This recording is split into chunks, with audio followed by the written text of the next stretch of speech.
Good day, everybody. Welcome to another edition of Dave C's G.I. Joe Commentary.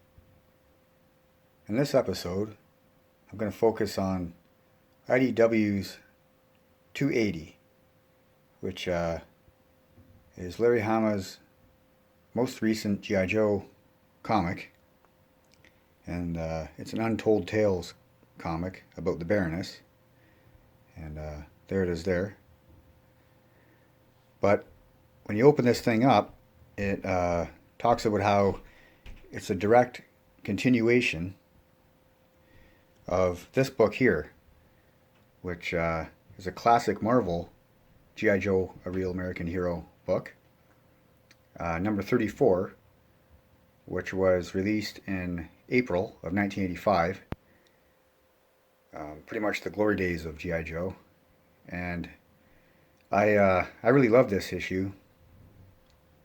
And I've displayed the major characters in this issue and put them there beside the cover. But yeah, I thought because I was going to do a review on 280, Larry's latest comic, I thought I would go and crack this one open, take it off the wall, and as you can see over here, it was where I have all my comics on the wall. This one was in this spot right here. That's now vacated, so I'll put that back up with this pin after I'm done. But until then, we can enjoy it. So I might as well open this thing up and take a peek. And I'm not going to talk much during this. I'll just go through the frames. But pretty much it's about Ace and Lady J. And they are taking out a Sky Striker that has the latest technologies for combat missions. And it also has Baroness and Wild Weasel. And they're taking out a Rattler that has the latest in Cobra battle technologies. And as you can see there, it's from April 1985, and just really enjoy opening these crisp pages. It's called Shakedown.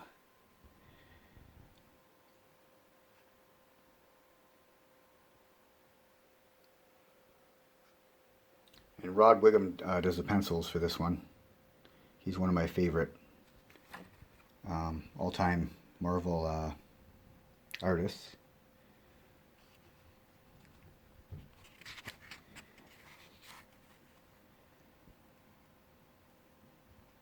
So yeah, they take it out for a flight, Ace and Lady J, that is. And at this particular moment in time, Lady J isn't that skilled at flying a jet, whereas Ace, of course, is very skilled at it, hence his name. And here's Baroness and Wild Weasel flying over some traffic there.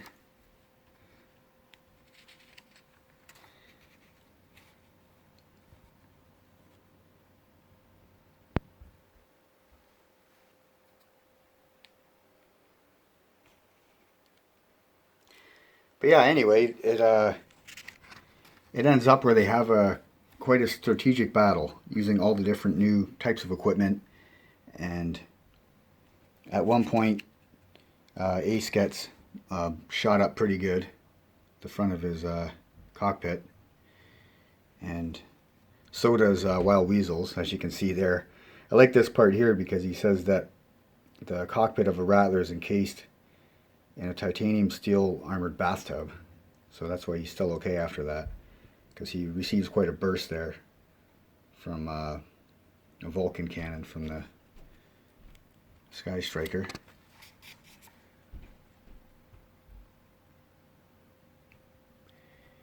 And then Baroness opens up on Ace and cracks the heck out of his canopy cover.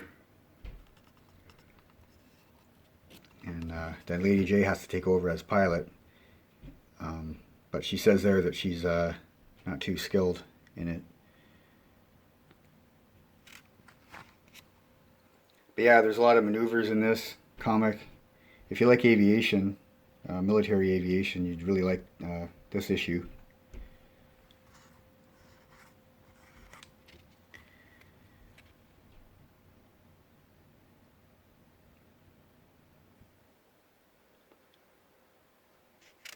Trying to go slow enough so you can kind of read the frames a bit.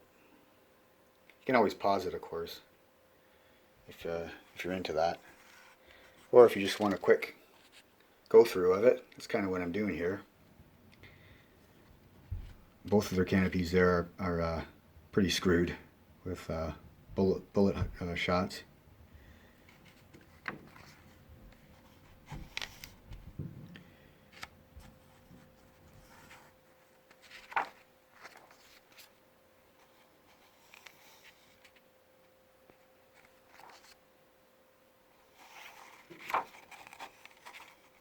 Yeah, pretty amazing artwork in this one.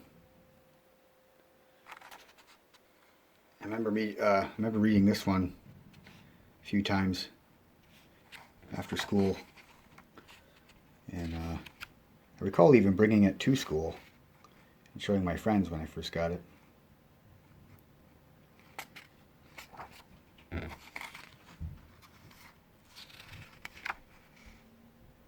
And this here is pretty cool. They go head on. This is near the end of the issue, and it shows how courageous they are.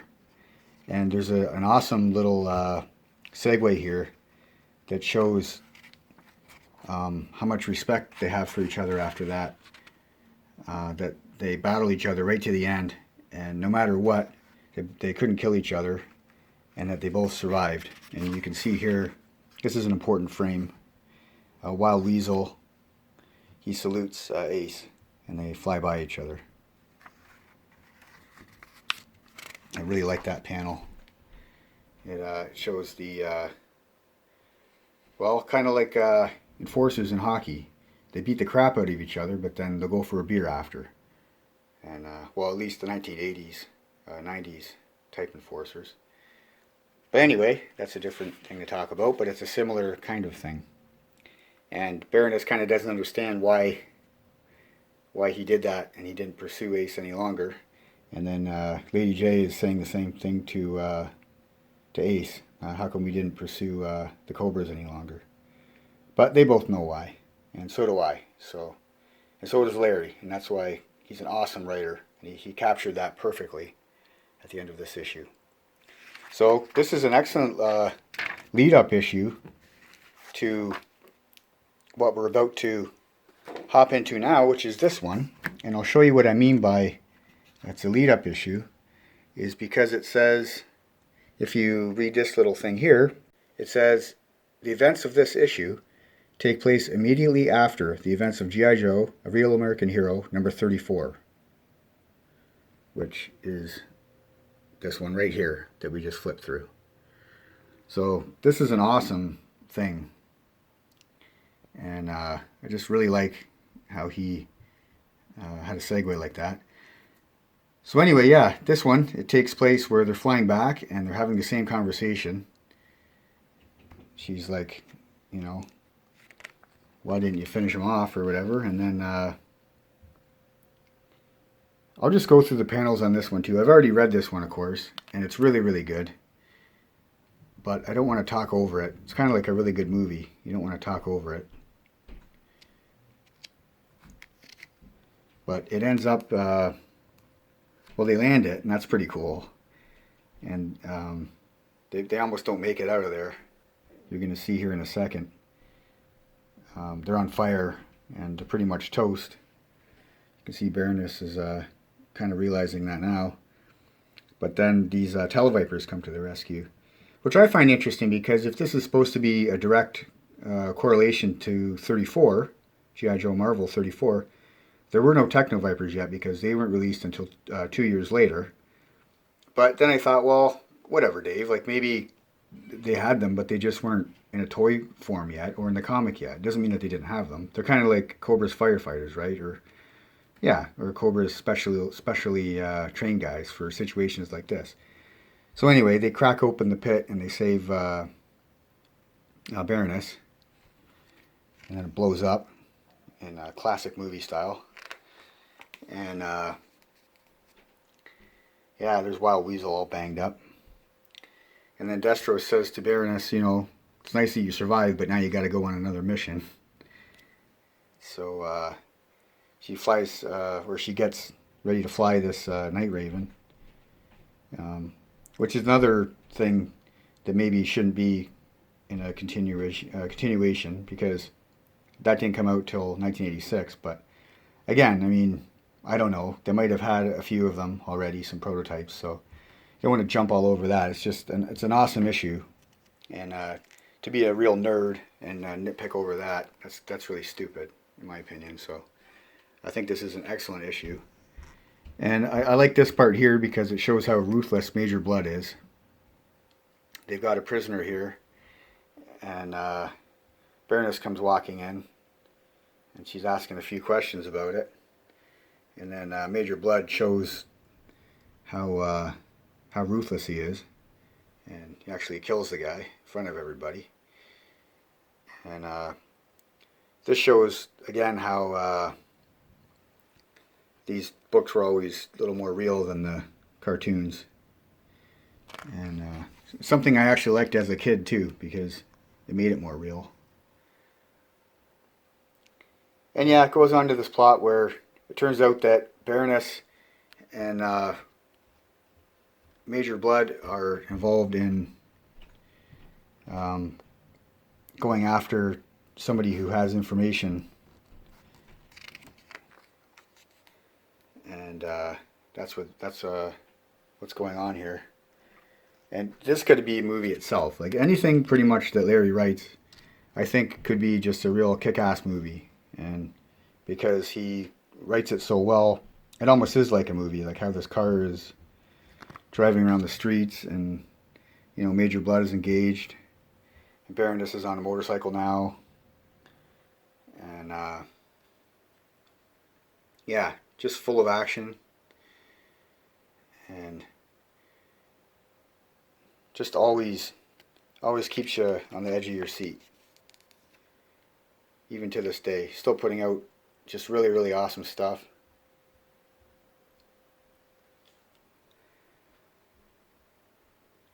And people can say that, you know, G.I. Joe's dead or whatever, like old 80s G.I. Joe's dead, and all we have now is Classified and all these new things. But to me, I say, no, that's not true, because these books are exactly the way they were written in the 80s. And just, so it's still here, and there's no reason to think that it's dead. It's right in front of our faces. If you actually get into these new IDW books, they're just like the Marvel books, because the same guy's writing it. And this part here is cool, because Baroness actually wants to kill Major Blood after what's gone on, but she really realizes that she can't, and he gets a chuckle out of it, which was always his type style, kind of a sneaky kind of guy. And then at the end here, it ties it all up with who this guy was that was involved. So yeah, that's I wouldn't call it a review, because I didn't actually talk about what happened. I just flipped through the pages. But yeah, that's a look at 280, and it's really, really good. So if you guys are interested in G.I. Joe and Larry Hama, then you're going to want to check that one out. Just want to take an important moment here to thank a really good person in the G.I. Joe community. And this person sent me these two posters in the mail, and they arrived today. And the first poster has every G.I. Joe. It's 241 from 1990 to 1994. And the second one is a poster of all the Joes from 82 to 89. But anyway, yeah, I can't wait to put these up on my wall down here in the pit. And the guy who sent me them is actually a homeboy, because he lives in Ontario here, like I do, and he's a really good person. It's Michael Mercy. Yeah, just really happy that he sent me these two posters, and they're very, very cool. Let's see if we can find the last G.I. Joe that I ever bought. I got it at Zeller's in my hometown here in 1990. And oh, yep, there he is there. That's Salvo. And that was the last guy that I got in the Zeller's down here. And won't forget ever getting him. He was pretty cool. And that's when I was starting to get more into girls and stuff, like we all did. And kind of left G.I. Joe behind a bit, but I say a bit because G.I. Joe never dies, right? So, but anyway, yeah, so that's the 90s Joes. And then here we have the 1982 to 89, which is anybody who's born in the 70s would probably say that this is the meat and potatoes of G.I. Joe. And let's see here if we can find my my favorite Joe. And oh yeah, there he is there. 1982 Stalker. And of course all the other ones are awesome. We already know all about them. And this is just a deadly poster, really.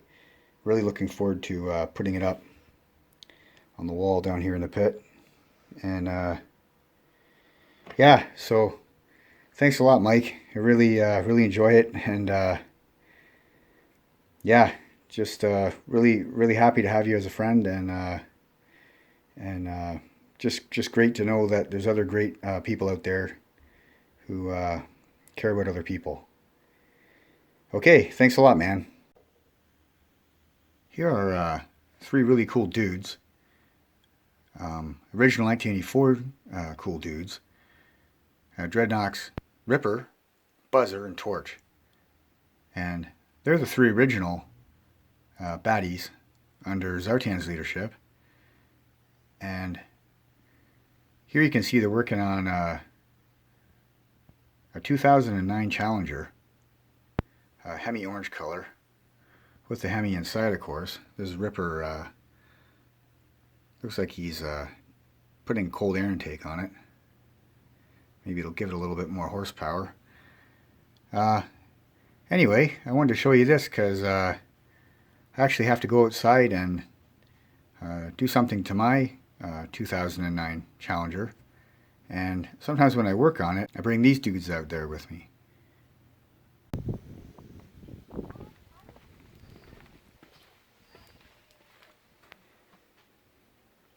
Here's my Challenger in my garage, and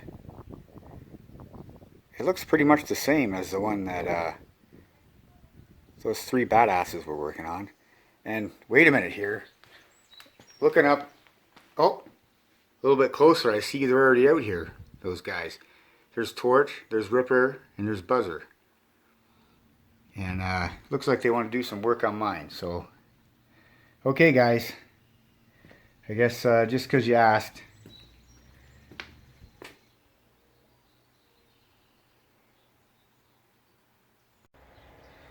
What I've got to do is put a new battery in it.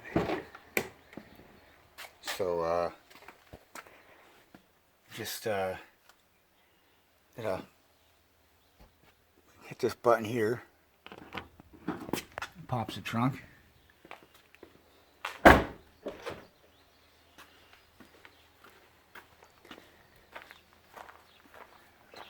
And she's popped open now. And just lift up this little tab here. That's where they put the batteries in these things. And there it is there. What? Wait a minute. You guys. Look at these guys. They're already down here. Man. You always disconnect the negative first, just in case you don't know. And negative is always black. There it is there. So I don't want to tell people the wrong thing to do, of course. So yeah, you do the negative first, and then you do the positive. So here we are here. I got the 10 mil, which is what you use to bolt this. And yeah, I like having these guys here with me to help. And the first one I had was Torch here on the far right. And remember my friend Mark Moberly was his name. He lived down the street with us. And that was back in like '84. And he came back from Texas on a vacation. And he had this totally weird looking G.I. Joe character that I had no idea who it was. I guess it was more like '85, because that's when it came out. It wasn't '84, it was '85. But anyway, so he came back and he had Torch, which is this character here. And he came with like a cutting torch. And then there's Buzzer 84 with the, he came with the chainsaw. He's a lot of people's favorites. And then there's Ripper, who came with this funny looking jackhammer type thing, and also a gun with a big giant bayonet on it, which looked more like a can opener. But yeah, they have a huge fan following in G.I. Joe because they're the original Dreadnocks. So, and originally I guess they wanted Larry to write them into the comic as these fuzzy teddy bears, like Ewok type things, because they came to him after Return of the Jedi and said that, oh, we want some bad characters that look like Ewoks. And he's like, I'm not doing that. So what he did was came up with these guys, some bikers, some badass biker types, and gave them personalities. And he knew some pretty bad guys in Vietnam that were Australian soldiers. So that's why he gives them the Australian accent. But yeah, anyway.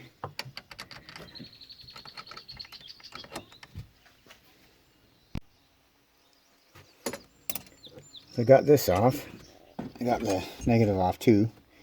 This fancy pry bar thingy. And yeah, ready to take it out now. Okay, so got the new battery in here, and see how she sounds.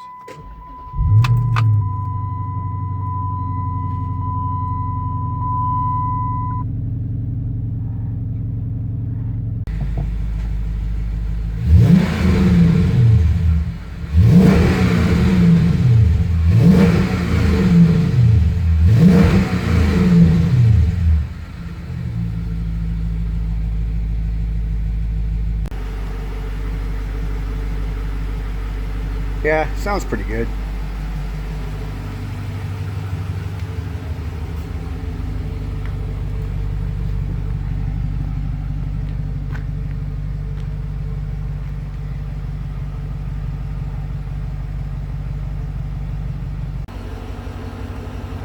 Yeah, I know, guys. I gotta do my oil change. I know.